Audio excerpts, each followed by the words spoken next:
So, for those who haven't been following me on social media, recently I've been no, not diagnosed. I've been suffering from health conditions. My neck is spasming on its own, and I have no control over this. This has been going on since Wednesday of last week, but the more I thought about it, this has been going on as early as March of this year.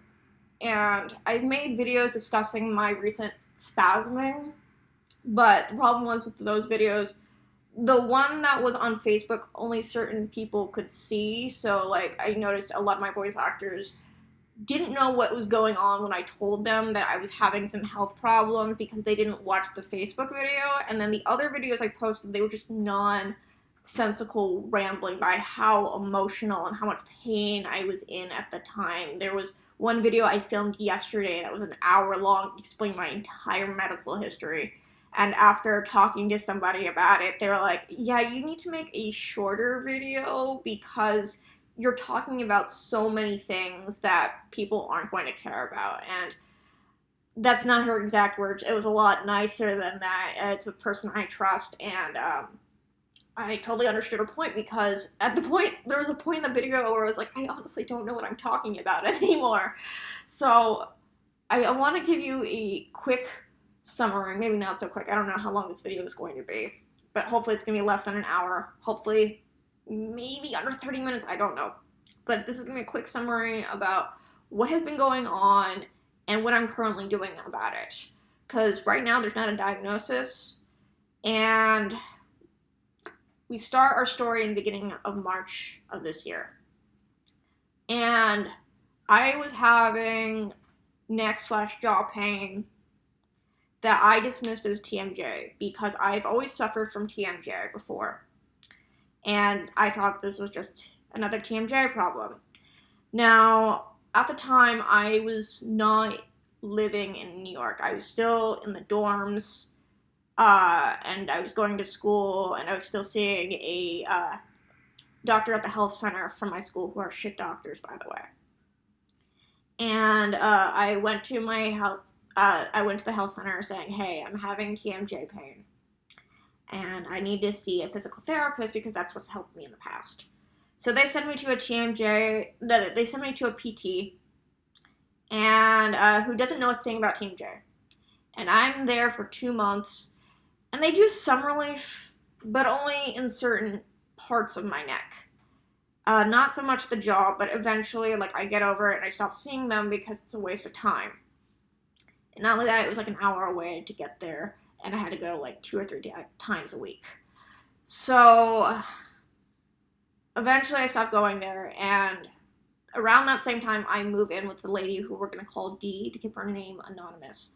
D was a person I met online because I was looking for apartments out here, so I didn't have to keep moving between California and New York. D was an older woman who presented herself as a very motherly figure, very kind, very gentle. But the 2 months I was living with her, she became neurotic, crazy, mentally abusive.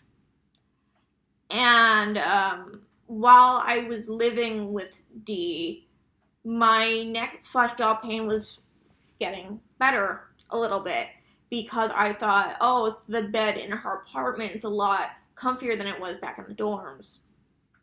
Because at the dorms, I was sleeping on like a lumpy sack, basically. And so I thought, oh, I'm actually getting better. But then I have the Waterfalls of Blood saga of my life. That's what we're going to call it. Some of you guys kind of know about this, but like I was having severe nosebleeds where there would be waterfalls of blood. And the first time it happened, D wasn't home, and I took myself voluntarily to the ER. Found out it was a blood clot, came home a few hours later. The next day, D comes back, and I tell her what happened. And then a few hours later, the waterfall happens again. Now, this is happening on a Saturday. I went to the ER on a Friday. They told me to follow up with an ENT, and most ENTs can't see you on weekends. So D tells me to go to the ER again. And I was like, we already know what it is. I'm going to follow up with an ENT on Monday. I got this under control. We don't need to go to the ER again. She was like, no, because you're getting blood all over the apartment, and I need to call the housekeeper because you're bleeding like crazy, and you're possibly having a heart attack. And so I didn't know what to do because I told her I was paying a significant amount of rent, and that this was my house too, and we already know what it is. I don't need to go back to the ER. She kicks me out of the house. I text my relatives who live out here asking if I could stay the night, and they don't respond. And I go to the ER to get the same diagnosis. It's a blood clot. Follow up with your ENT. So I come back the next morning and I'm furious with D. I'm like, we can't keep going to the ER every time I have a nosebleed. And she went ballistic, and this is where the mental and possibly physical abuse starts happening. Because the next day after I came back from the ER, that's when the neck pain came back. And I dismissed it as TMJ, again, because that's the type of person I was. And you have to understand the room I was living in, it was like a very old home. It was very antique. The door was very old, so you couldn't even close or lock it all the way. Like, it would close maybe like this much, but like someone can easily push the door open and like see me naked if they wanted to. So, not that I remember her doing anything physically to me, but I speculated maybe she's choked me in my sleep. But maybe that's an overstatement because I'm still dealing with her legally, and I'm going through a lot of emotional problems, obviously. So on August 1st, I moved here to the Upper West Side. It's an hour away from school, and my neck pain continues to go on. I dismiss it as TMJ, but by the end of September, I am in severe pain. So I go to see my primary care physician because my TMJ treatment is not getting any better. My TMJ is not getting any better. And the primary care physician tells me, this is not TMJ. You're having neck spasms.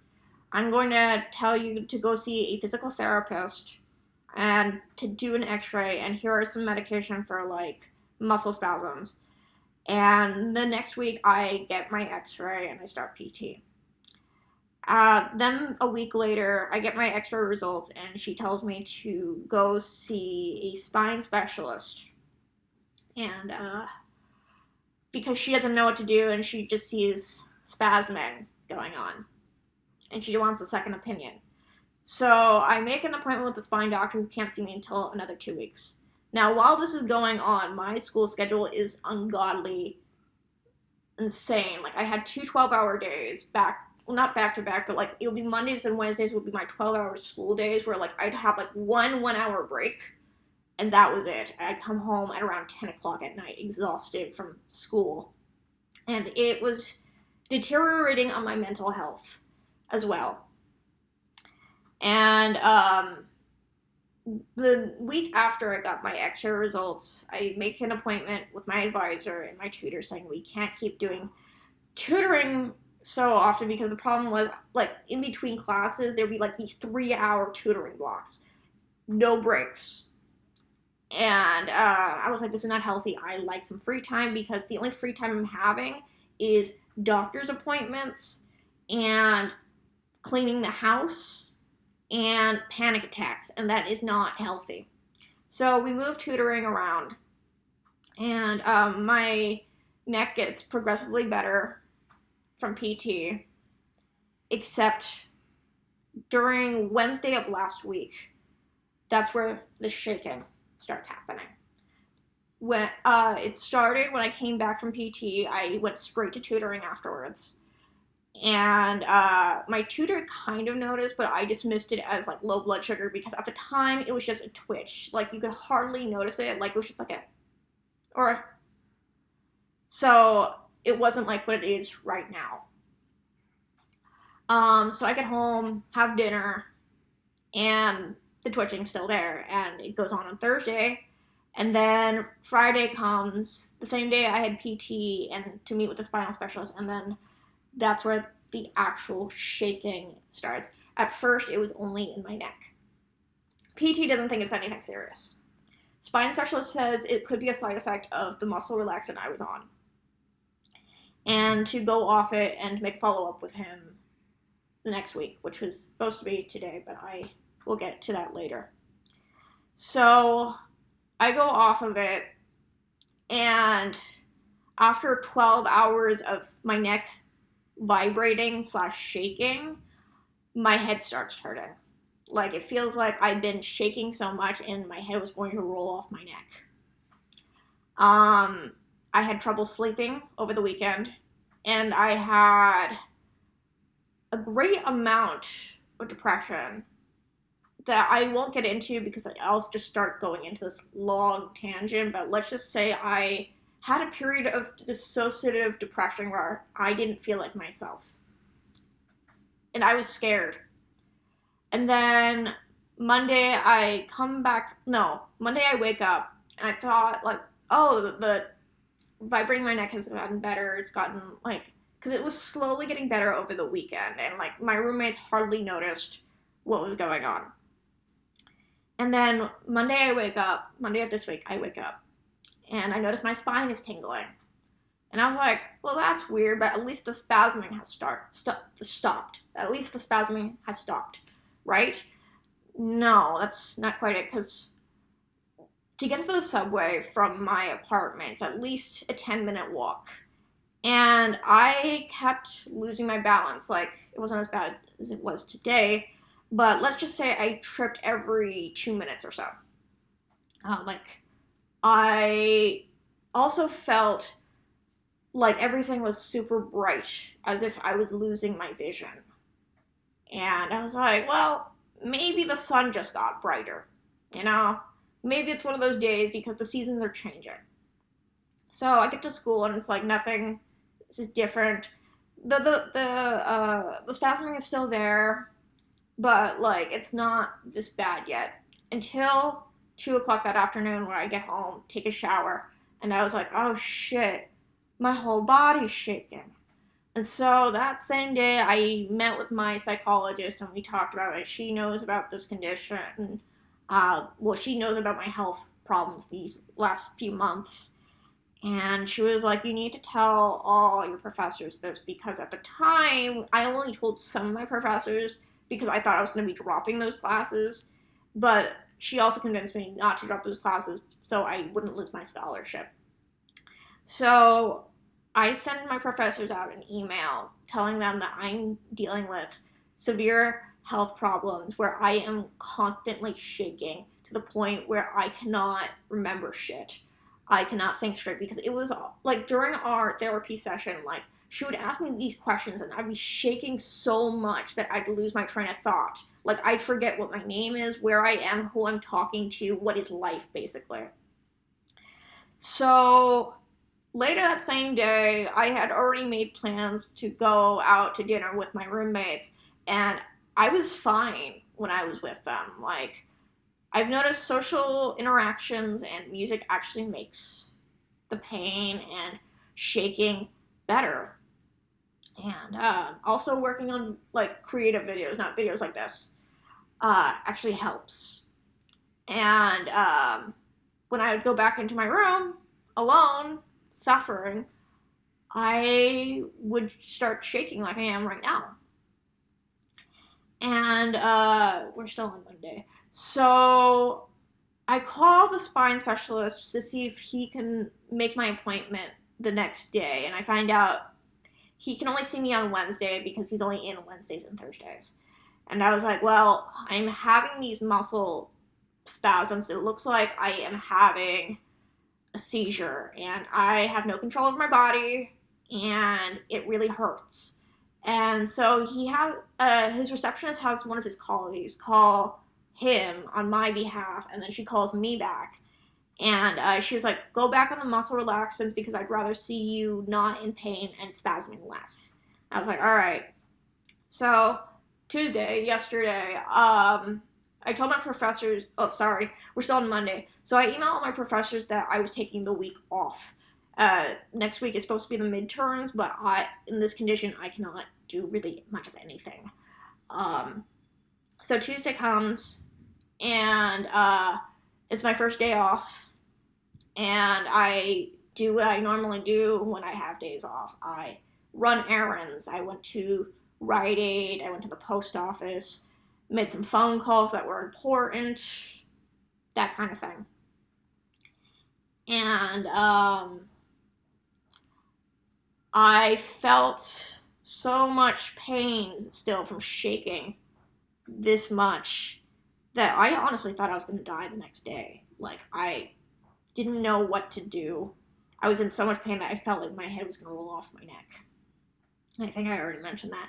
So then today comes, and I notice my whole body is acting very, very strange. It started when I was doing laundry, that I was trying to put something on a hanger, and my hand kept spasming. I don't know if you can see it spasming, but like it just kept shaking. Like I was still able to like put it on the hanger, and but like it was just kept shaking. And so I had been doing some research on these crazy spasms, and one of the results I got was early onset Parkinson's disease, which Parkinson's does run in my family. I do have relatives I don't know, but relatives my other relatives know, that have Parkinson's, and all the symptoms such as irritability, the spasming, the confusion, like just the inability to do simple tasks were like all symptoms. So then on the way to the spinal specialist, it's a 10-minute walk to the bus stop, and I'm walking like a drunk girl. Like, I could not keep my balance. I get to the bus stop, and I'm waiting 20 minutes for the bus. Now, I thought my appointment was at 2:30, and I call the office at 2:20, saying I'm running late, and I waiting for a bus or an Uber to come and get me, to take me to the office. They're like, well, you only have a 15-minute grace period, and your appointment was at 2:20. I was like, shit. So the Uber comes a minute after I get off the phone with them, and I get to the office on 2:35 on the dot, and they're like, well, he can't see you today. He can see you next week. And I was like, I can't do next week. I'm physically shaking. Do you not see that? And the receptionist was like, well, the earliest we have is tomorrow at noon. And I was like, fine. I go to text some friends about the situation, and I forget how to use my right hand. Now, when I say I forget how to use my right hand, and I mean in the terms of muscle memory.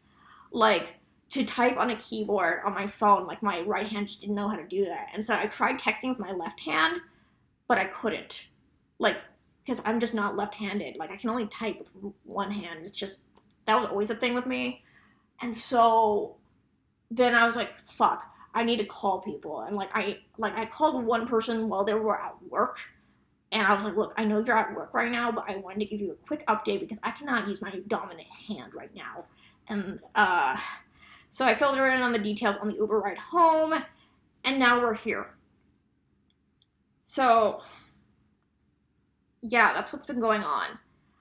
I'm scared because I'm doing this alone, because during my moments of emotional and physical crisis, I have been unable to rely on people. I've always struggled making friends with people, and it sucks that I live like an hour away from school. So it's been hard for me to actually maintain like long-term friendships over here.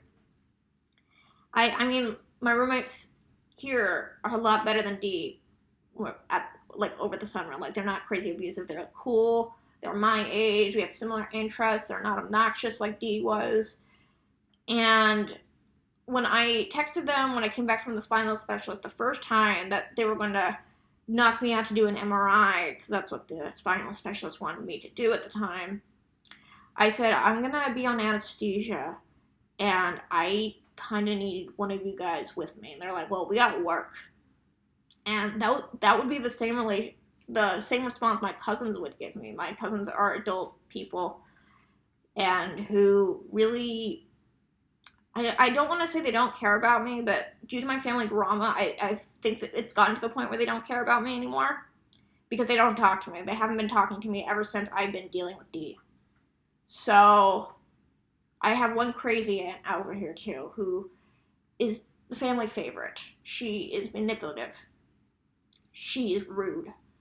She has tried to destroy many other family members' lives, and she's just tried to destroy mine. I can't talk about what she's done to my family because it's not appropriate. I wanted to keep that short, and what I will say is I never reached out to this person in the last year, and I would never do that, especially in the condition I'm in right now. So, long story short, I am dealing with this alone. And to my voice actors, if you're watching this, do not worry about me. If this is lethal, which I don't think it is, I really think it's Parkinson's, and if it's Parkinson's, there's treatment. Please do not worry about me. We will get through this together. Even if I have to fight tooth and nail to figure out how to use a keyboard again, I will figure it out. Because I've been through hell and back. This is nothing. As terrifying as it is nothing. And, I've been talking to this one person that I trust.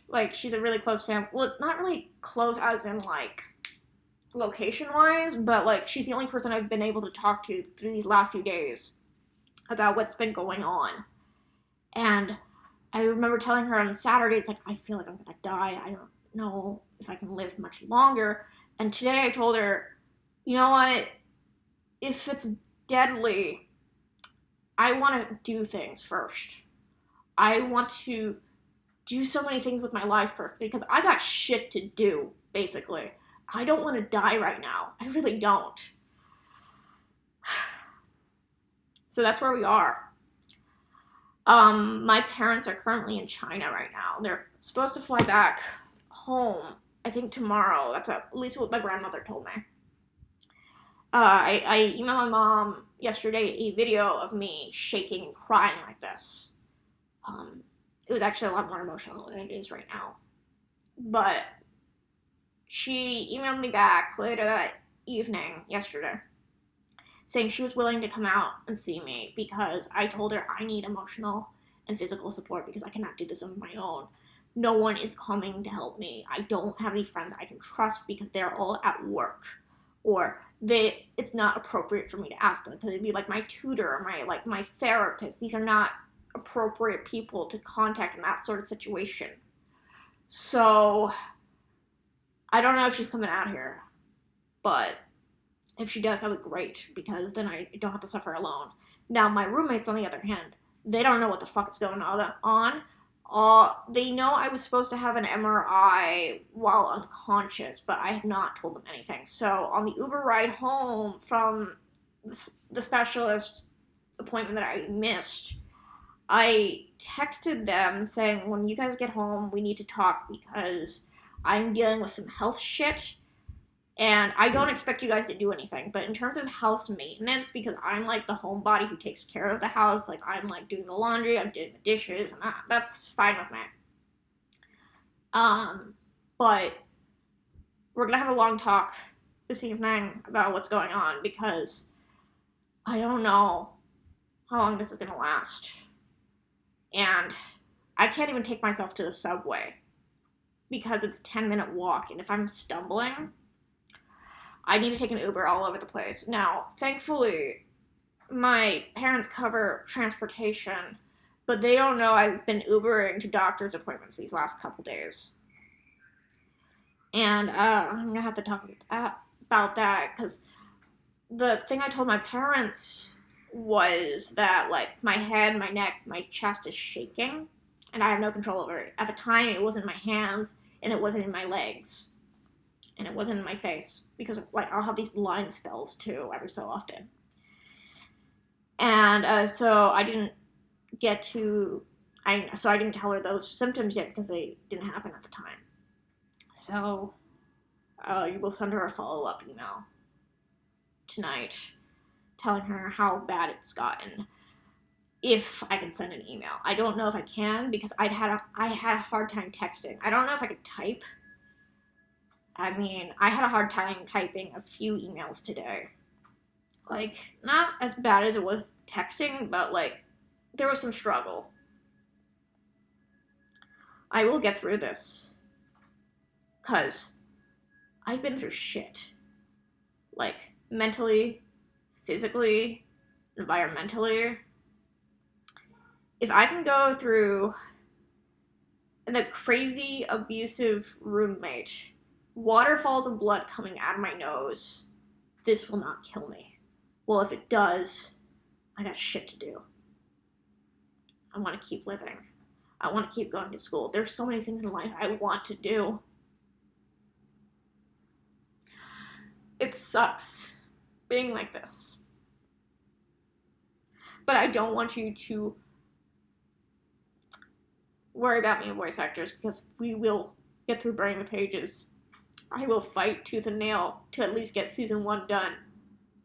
I promised you 12 episodes, and we're gonna get to 12 episodes, god damn it.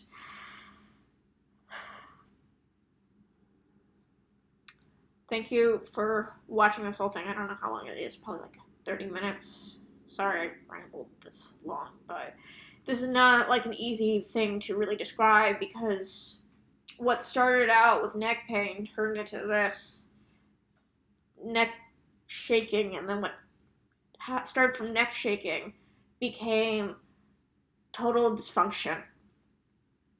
And it's only going to get worse, but we don't know. There's no diagnosis yet. I'm firm belief that this is Parkinson's, and I know there's treatment for Parkinson's. I just gotta figure out what it is and start planning from there, really. So, thanks again for watching this video, and I'll get through this eventually.